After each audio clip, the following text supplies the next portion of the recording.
House Speaker Mike Johnson rolled out 3 separate bills today to provide assistance to Israel, Ukraine, and Taiwan.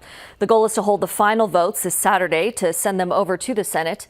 A number of Republicans have been outspoken against more aid for Ukraine. Today, Nebraska Senator Pete Ricketts says aid for the U.S.-Mexico border and Ukraine are still tied together. If they would start taking our southern border seriously, we would be able to move forward on this Ukrainian package that, frankly, has got a lot of spending for our defense industrial base. But at the end of the day, if we're going to ask Americans to take care of the borders of another country like Ukraine, we've got to start first by taking care of our own southern border.